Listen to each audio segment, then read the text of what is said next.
Hello students, welcome in Python lectures. We are discussing about arithmetic progression समांतर श्रेणी। ये एक मैथमेटिक्स का एक ऐसा टॉपिक है जो कि बहुत ही ज़्यादा सरल है और बहुत ही डेली लाइफ में काम आने वाला टॉपिक है। तो पहले तो यही सीखने की कोशिश करते हैं कि अर्थमेटिक प्रोग्रेशन का मतलब क्या है, समांतर श्रेणी का मतलब क्या है। तो यहाँ पे हम कुछ श्रेणियों को डिस्कस करेंगे, नोटिस करेंगे, ऑब्जर्वेशन करेंगे, एक सिंपल ऑब्जर्वेशन। जैसे यहाँ पे एक सीरीज है आपके पास 2, 4, 6, 8 और एंड सो ऑन। इसी तरह एक और सीरीज है आपके पास यहाँ पे 5, 10, 15, 20 एंड सो ऑन। इन दोनों सीरीज को अगर हम ऑब्जर्व करें तो हम ये नोटिस करते हैं कि अगर इन सीरीज के जो टर्म्स का डिफरेंस है, जो पदों का अंतर है, वो लगभग सेम है। जैसे यहाँ पे 4 - 2 2, 6 - 4 2, 8 - 6 2। इसी तरह यहाँ पे कॉमन डिफरेंस जो चल रहा है, जो इनका अंतर चल रहा है, वो 2 का अंतर है। यहाँ पे अगर बात की जाए तो हर एक टर्म में से अगली वाली टर्म का अंतर 5 का अंतर है। तो इस तरह अगर सीरीज दी गई हो हमारे पास और उसमें अंतर समान हो, डिफरेंस आर सेम, तब वो जो सीरीज है, जो वो श्रेणी है, वो समांतर श्रेणी अर्थमेटिक प्रोग्रेशन कहलाती है। सिंपल। तो सबसे पहले तो हमें यही नोटिस करना होता है कि जो भी एपी दी जा रही है वो एपी है या नहीं है, जो सीरीज दी जा रही है स्पेशली वो एपी है या नहीं है, अर्थमेटिक प्रोग्रेशन है या नहीं है, समांतर श्रेणी है या नहीं है। तो हम इसका सबसे पहले कर सकते हैं, जैसे कि एक और एग्जांपल लें। अगर मैं कहूँ कि 3, 6, 9, 12 एंड सो ऑन। अब यहाँ अगर बात की जाए तो अगर डिफरेंसेस की बात की जाए तो 6 - 3 = 3 एंड अगेन 9 - 6 = अगेन 3 और 12 - 9 ये भी 3। तो यहाँ पे जो डिफरेंस है, जो सारवंतर है, वो कैसा है, समान है। तो ये क्या है, ये एक एपी है, ये एक एपी है। तो यहाँ पे सबसे पहले तो हमें यही देखना होता है कि एपी है या नहीं है। इसके लिए हम क्या करते हैं, डिफरेंस निकालते हैं, सारवंतर निकालते हैं, और वो सारवंतर अगर समान हो, वो डिफरेंस अगर सेम है, तो हम बोल देते हैं ये एपी है। ओके। तो अब हम बात करेंगे इससे अलग प्रॉब्लम्स की जो कि इससे रिलेटेड है।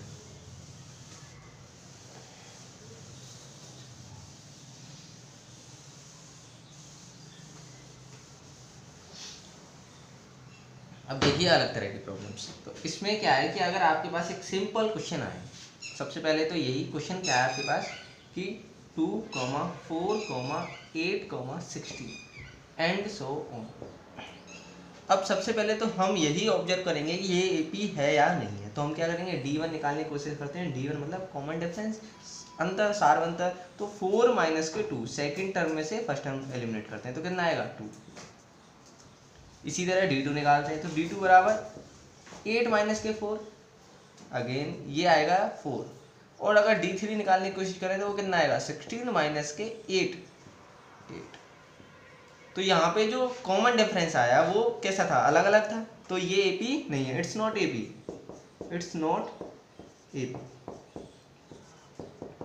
समांतर श्रेणी नहीं है। तो सबसे पहले तो यही नोटिस करेंगे समांतर श्रेणी है या नहीं है, ठीक है। उसके बाद अगर समांतर, जैसे एक और एग्जांपल्स अगर लेके ये नोटिस करना चाहेंगे ये समांतर श्रेणी नहीं है या नहीं है, जैसे 3 स्क्वायर, 3 की पावर 3, 3 की पावर 4, एंड सो ऑन। अगर ये एक सीरीज है अपने पास, तो हम ये देखना चाहते हैं ये एपी है या नहीं है, तो क्या करेंगे, D1 निकालने की कोशिश करते हैं। तो 3 स्क्वायर - 3, तो 3 स्क्वायर मतलब 9 और 9 - 3 मतलब 6। इस तरह अगर D2 निकालना चाहें तो 3 की पावर 3 - 3 की पावर 2, 3 की पावर 3 27 और 3 स्क्वायर - 9 ये 18। तो D1 does not equal D2, D1 D2 के बराबर ही नहीं है, तो एपी नहीं है। ये भी क्या नहीं है, एपी नहीं है। तो एपी है या नहीं है वो निकालना आ गया अपने को। कॉमन डिफरेंस निकालना, सारवंतर कैसे निकालना है वो अपन जान ही चुके हैं। इसके अलावा अब देखते हैं इसके आगे।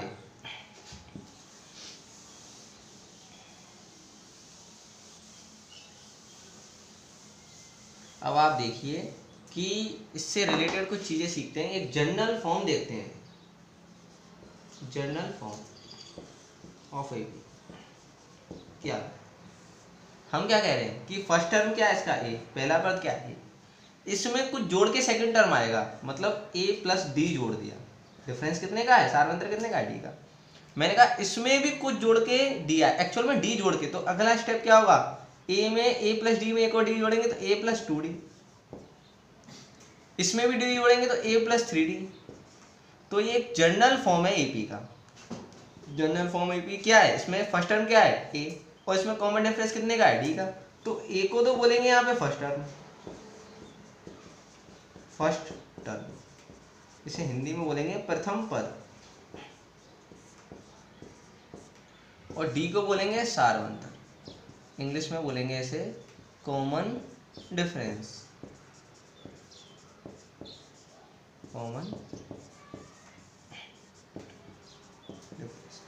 ठीक है, तो अब देखो एक चीज, A1 बराबर ए, A2 बराबर ए प्लस डी, A3 बराबर ए प्लस 2d, यहाँ पे 3 है यहाँ पे 2 है, एक कम 2 यहाँ पे 1, तो अगर A4 बराबर लिखना चाहें तो a प्लस 3d।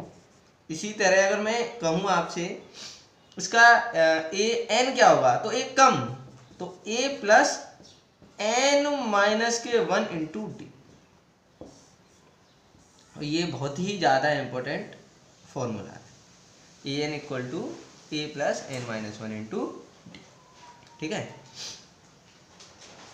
तो ये आप नोट कर लीजिए, इसके आगे देखते हैं।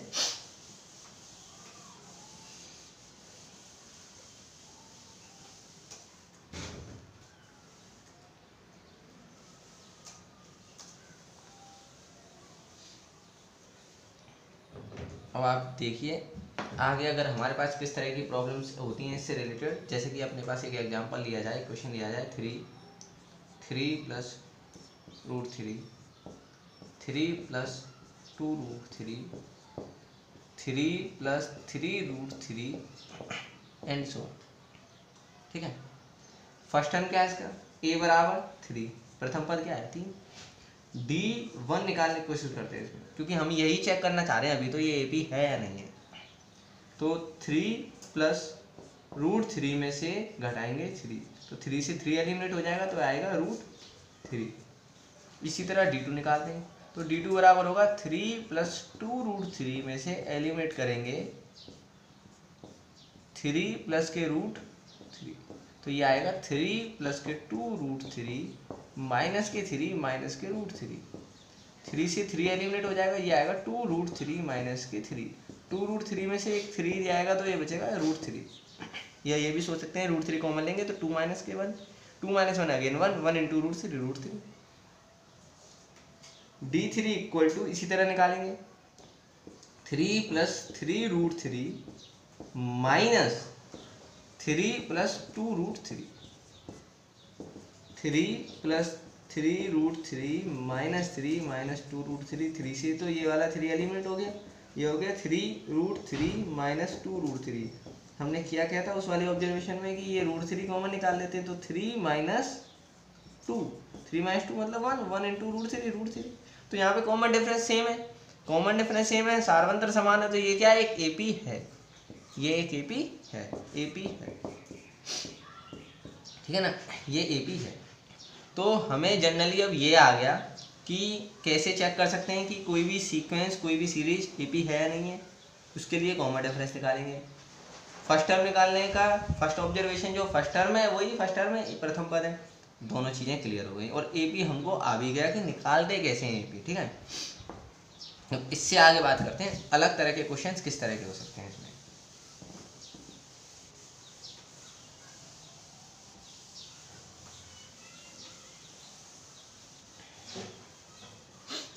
देखो इसको मैंने कहा जबकि ये अर्थमेटिक जो प्रोग्रेशन है जो समांतर श्रेणी है डेली लाइफ से रिलेटेड बहुत ज़्यादा है, तो एक सिंपल ऑब्जर्वेशन करने की कोशिश करते हैं, एक सिंपल प्रॉब्लम लेके चलते हैं जो अपने घर में आती है ये, और सारे लोगों को लगभग आदत होती है इस चीज़ की, कलेक्शन ऑफ कॉइन्स।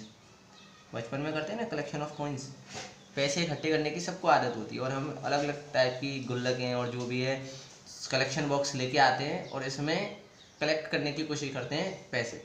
वो अलग बात है, हो नहीं पाते हैं फिर भी देखते हैं। ठीक है, हमारा क्या है कि हम इसमें फर्स्ट डे एक लेके आए, एक कलेक्शन बॉक्स लेके आए, सिंपल बॉक्स लेके आए और एक प्रोसेस रखा कि नहीं भाई आज लेके आए अब इसमें पैसे डालना शुरू करते हैं। तो फर्स्ट दिन हमने इसमें डाले 10 रुपये, पहले दिन कितने डाल रहे हैं 10 रुपये, सेकंड दिन इसमें डाले हमने 20 रुपये, तीसरे दिन इसमें डाले हमने 30 रुपये, चौथे दिन डाले इसमें 40 रुपये, और यही तरीका हम करते रहे। दोबारा सुने, इस बॉक्स में क्या, फर्स्ट दिन 10 रुपये, दूसरे दिन 20, तीसरे दिन 30 और चौथे दिन 40 रुपये।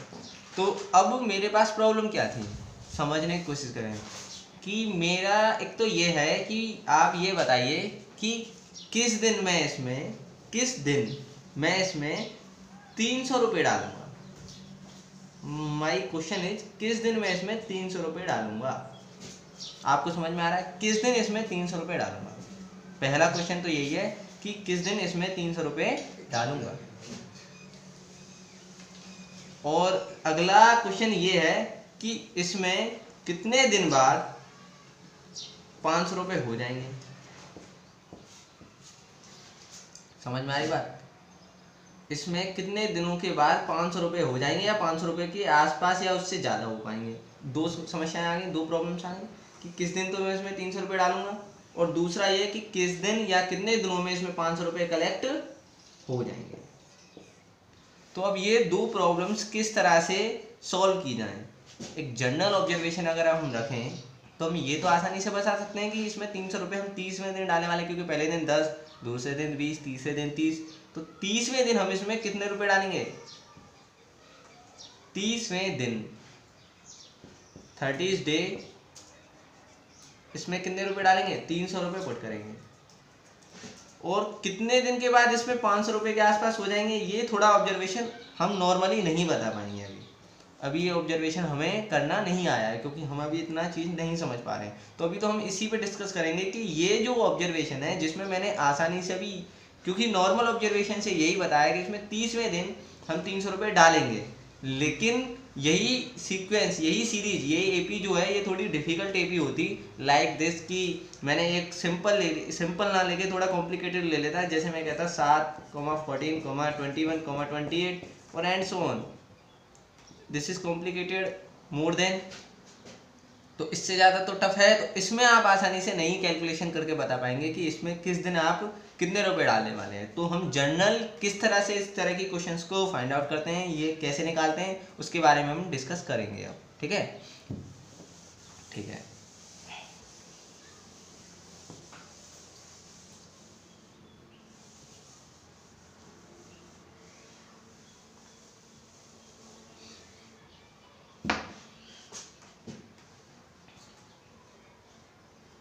तो आप ये देख के चलिए, इसमें देखते हैं क्या, ये क्वेश्चन देखते हैं।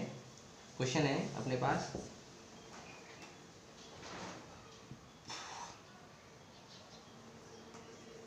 कि एक 5, 15, 25, 35 एंड सो ऑन। ये जो सीरीज है, ये जो सीक्वेंस है, इसमें हम कितने दिन के बाद इसमें हम 225 रुपये डालेंगे। कितने रुपए, 225। हमारा क्वेश्चन क्या है कि इसका कौन सा टर्म, इसका मान कौन सा टर्म क्या होगा, 1, 2 to 5 होगा। कौन सा टर्म इसका क्या होगा, 2 to 5। जनरल क्वेश्चन है, इसका कौन सा टर्म क्या होगा, 2 to 5। एंड इतने रुपए हम डालने वाले हैं। जस्ट ऑब्जर्वेशन करके चलते हैं कि 5, 15, 25 इस तरह से कुछ, और 2, 5 रुपये किस दिन डालेंगे या डाले जाएंगे, इस तरह का प्रॉब्लम्स है। तो हम क्या मान के चलते हैं कि इसका फर्स्ट टर्म कितना है, 5 है, और डी कितने, डिफरेंस कितने का है, सार्वंतर कितना है, 15 माइनस के 5, यानी कि हम कह रहे हैं कि हमने ये मान के चल रहे हैं कि इसका nth टर्म क्या है, 2 to 5 है। इसका मतलब nth टर्म मतलब an इक्वल टू 2 to 5। तो हम इसका कैसे निकाल सकते हैं, तो देखो an बराबर, अभी जो हमने कुछ देर पहले पढ़ा था कि a प्लस n माइनस के 1 इंटू डी। n है तो n-1 हो जाएगा यहाँ पे। अब हम बात कर रहे हैं कि a n का वैल्यू, तो हमें क्या है, ये क्या हमने ये किया कि a n का वैल्यू कितना दिया हुआ है यहाँ पे, 2 to 5, क्योंकि हमने मान लिया कि nth दिन इतने रुपए डालने वाले हैं।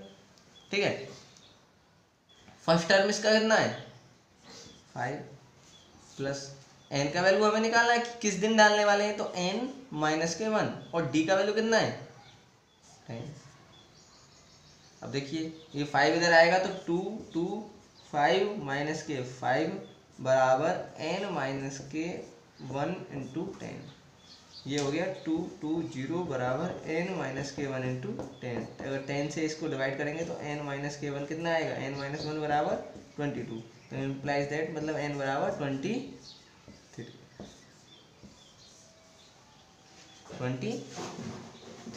ठीक है। तो इस तरह की ये प्रॉब्लम जो थी इसको आसानी से हमने सॉल्व कर लिया और हमें ये पता लग गया कि हम इसमें 23 डेज 23वें दिन 23 डेज वाले दिन 225 रुपये सबमिट करेंगे इस बॉक्स में।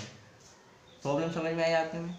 तो इस तरह का प्रॉब्लम्स आ जाता है, ये पूछ सकता है कि भाई इतना कितने दिन बाद कौन सी टर्म ये होने वाली है, व्हाट इज़ द, ये क्वेश्चन नॉर्मली ये आएगा कि आपको 225 टर्म इस एपी में कौन से नंबर पे आने वाली है। तो n का वैल्यू निकलवा रहा है जो कि आ गया 23। तो इसमें एक और क्वेश्चन लेके चलते हैं।